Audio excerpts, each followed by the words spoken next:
Today I'm going to be doing an unscripted video on suicide and its depiction in A Man Named Ova by Fredrik Backman and The Seven Husbands of Evelyn, Hugo by Jenkins Reid. This will involve spoilers in regards to this conversation, but I will do my best to prevent any other spoilers from things that are not relevant in the discussion. So if you would like to continue even though you have not read these books, then you may proceed with your own caution.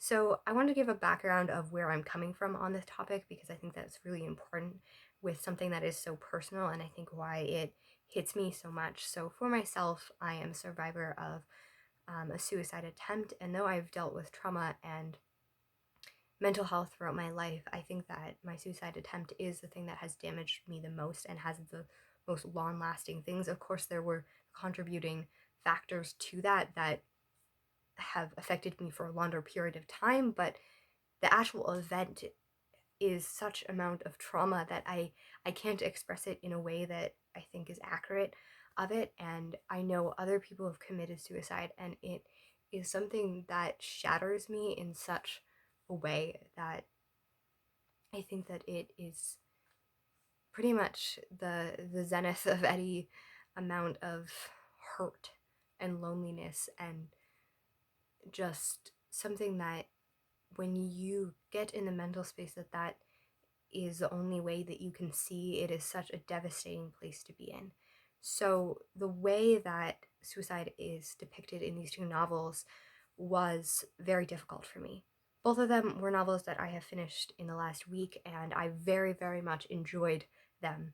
I think that they dealt really well with a lot of really complex and nuanced subjects in a way that is amazing, and yet the way that both of them ended broke my heart, especially in the way that they're framed. Suicide is not a bad thing to include in your novel, it's not a bad thing to have, but if it is framed in a way that is aspirational rather than talking about the damage and the reflection of that, then it sends the wrong message, especially to the demographics that it's going to. A Man Named Ova is an adult fiction novel that I would assume is mostly ranged toward people of that age.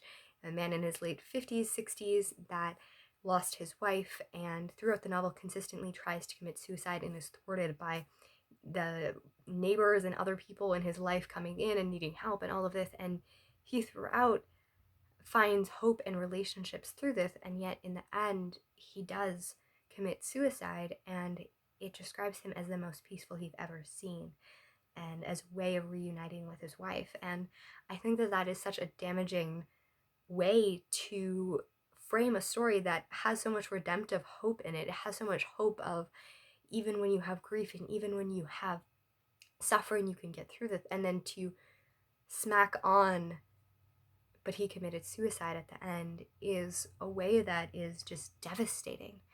And if it had have been framed as a tragic thing that they tried to help him, he had hope, and yet he was still in despair, that's fine. But that's not how it's framed. It's framed as the aspirational thing, and as men in that age range are one of the most successful and a large amount of people committing suicide, especially in Europe where this is set. It's devastating to see that happen. And like, Europe for older men has one of the highest suicide amounts in the world. I wish I had the records up here. I've written a paper on it. And it's devastating to see that portrayed in fiction as something that is positive and peaceful, because it's not. It's still shattering and life-ending, and I think that this is very firm to me, that I think that life is valuable no matter tragedy, no matter hardship or loss, that you can find hope amidst that all. And although I like books that show the sadness and loneliness and all of that, to have it framed as peaceful, I think, is what hits me as so wrong for a book that I thought was so great. And how do I recommend a book that sends a message that if you're lonely or you lose your spouse or partner, that you should just die because your life will never be complete without them? Of course, that loss will be held, but it's so hard for me to see that as the end in the way that it was framed. And Seven Husbands of Evelyn Hugo has it viewed as the symbol of a person who has been treated wrongly and has been treated with not respect. As a woman, their decisions were not respected their whole lives, and they were not given autonomy. They were not given the ability to tell their story or who they were, and in the end they committed suicide as a way of taking hold of their life and taking autonomy and doing a decision because they would not like life kill them, but they would kill themselves. And that, I think, is even more harmful, especially for, it's an adult book, but framed especially toward a younger audience, or I don't know, younger, but like the view of, especially as women, we're often beaten down, we're often treated, and often feel like we don't have any control. And that's one of the leading reasons for suicide, is people not feeling in control.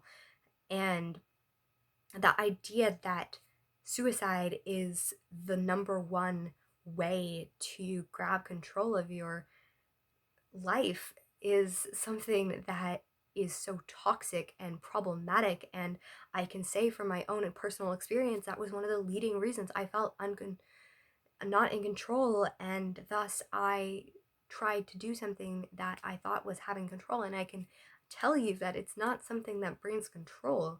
It's something that shatters autonomy, and it not only hurts yourself, and if you survive, and if you don't, it hurts everyone around you. I very strictly remember waking up and the pain and all of that from the aftermath of it, and realizing that if I had have died, the legacy I would have left for the people around me is something that I would never want to have that happen. And it hurts to see such brilliantly written books have such a problematic nature. And we know that suicide, and suicide represented in art and fiction and things, have an impact on the world around us. Suicides have happened as a result of media and as a result of art. And I don't like this messaging that's happening in these books. So how do I depart such great stories with problematic aspects of it?